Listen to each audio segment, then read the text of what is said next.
Hello my friends, welcome to my channel. This is Omiwalk. Today my walking route is one of the most famous ancient Roman cities, Pompeii. We will explore the streets of Pompeii together. Thank you for joining my walking tour. Please subscribe to Omiwalk and like the video. Enjoy watching.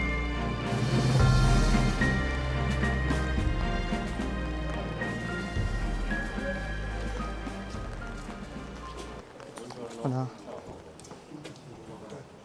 Thank you.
What happened in Pompeii? Was it just a major natural event, or were they punished for what they did? Pompeii was a thriving town in Italy until the volcano Mount Vesuvius erupted in 79 AD and destroyed the city. It belonged to the Roman Empire and around 20,000 people lived there. Pompeii was covered in 6 meters of volcanic ash and rocks for years until a group of explorers in 1748 rediscovered it. Now the city is the largest archaeological site in the world. There are new discoveries found at the site, giving us an insight into how people once lived. The city was buried under 20 feet, 6 meters, of volcanic ash and pumice, which helped to preserve its buildings, streets, and even the remains of its citizens.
Pompeii was adorned with colorful frescoes and intricate mosaics, offering a glimpse into the artistic tastes of the ancient Romans.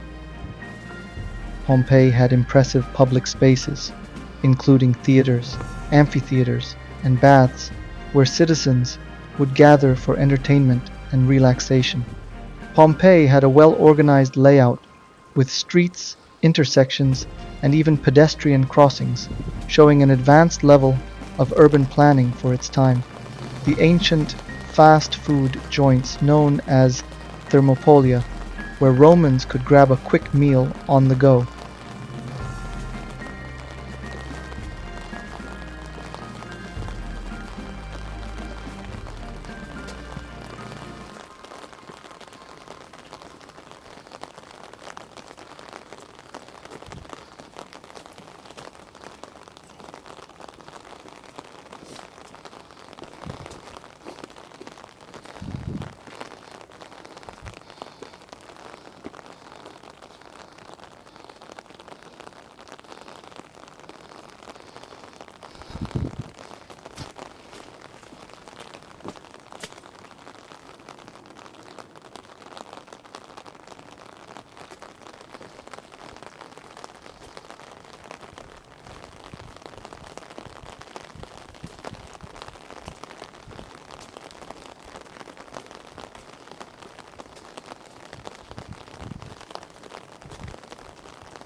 There is one room in particular that is especially popular. It is called the House of the Centenarian. Apart from being decorated with erotic paintings and a nymph monument, this room's walls also contain the most exact representations of the Vesuvius. There's also a secret room known as Room 34. Its walls are decorated with frescoes of fine artistic quality and eroticism. This room is believed to have been a luxurious sex club used by the upper echelons to delight their guests. There is a hole in one of the walls through which others could peep on the private party that was being thrown inside. Although these are no more than speculations, the elite's fondness for excess and pleasure is widely known among historians and archaeologists. Another common practice was to scribble messages on the walls which pointed out the different sexual skills of prostitutes and clients.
At the heart of Pompeii's religious life were the temples dedicated to various gods and goddesses. From the grand temple of Jupiter, king of the gods, to the intimate temple of Isis, the city was a testament to the Romans' diverse pantheon. These temples weren't just places of worship, they were also social hubs where people gathered for festivals, ceremonies, and to seek guidance from the divine. But it wasn't just the grand temples that mattered. Pompeians also had personal household gods, called Lares and Penates, who protected their homes and families. Every household had a small shrine where offerings were made to these protective spirits, ensuring good fortune and safety.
16 years after that telltale earthquake, in either August or October of 79 AD, a number of small earthquakes rocked the Pompeii region.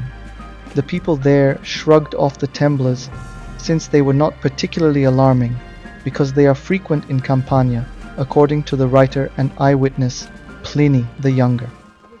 Then, shortly after noon on that fateful day, Mount Vesuvius erupted again.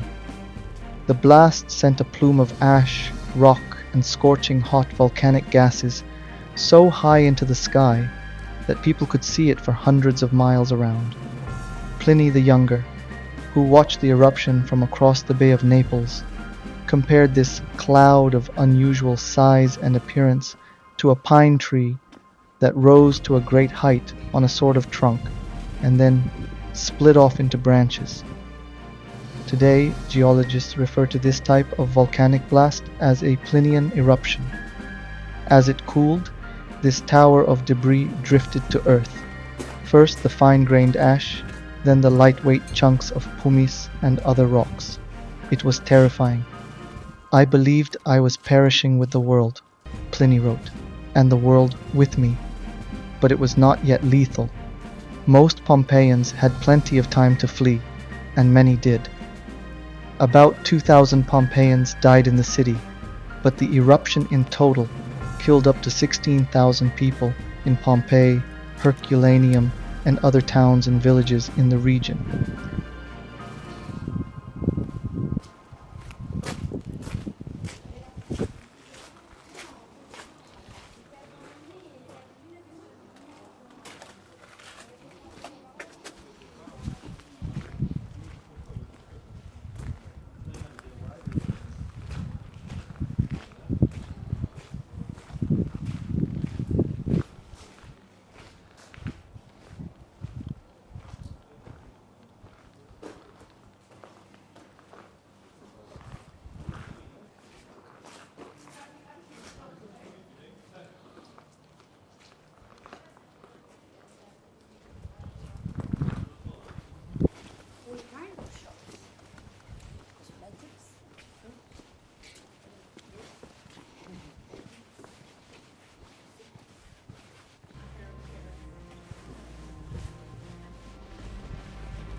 The ruins at Pompeii were first discovered late in the 16th century by the architect Domenico Fontana.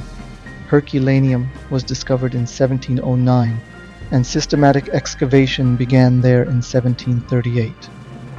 Buried 6 meters deep in ash, which calcified over the centuries, the bodies of Mount Vesuvius's victims were preserved in a protective shell of ash.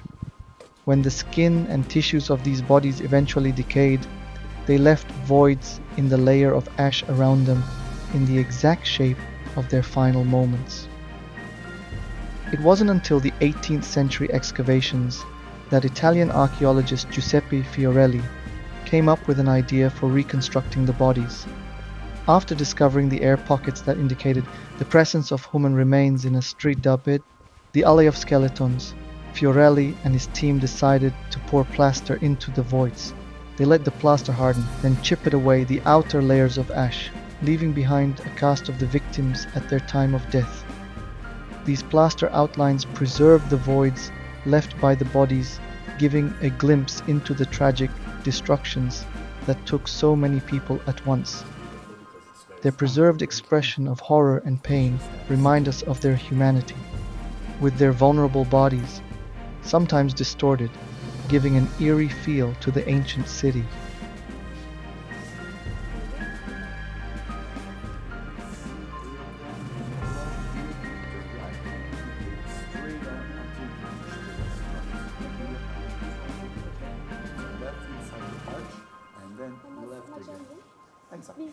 The next one? Unfortunately, you have to go to the Garden of the Fugitives or to the Fuggiaschi because it's very far.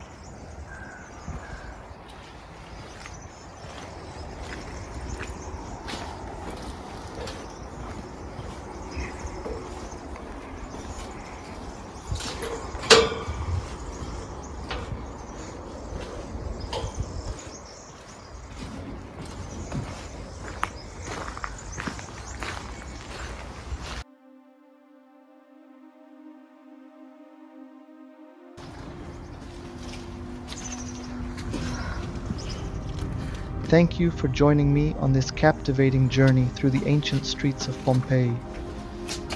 Don't forget to like, subscribe, and hit that notification bell to join me on more adventures through history and cities.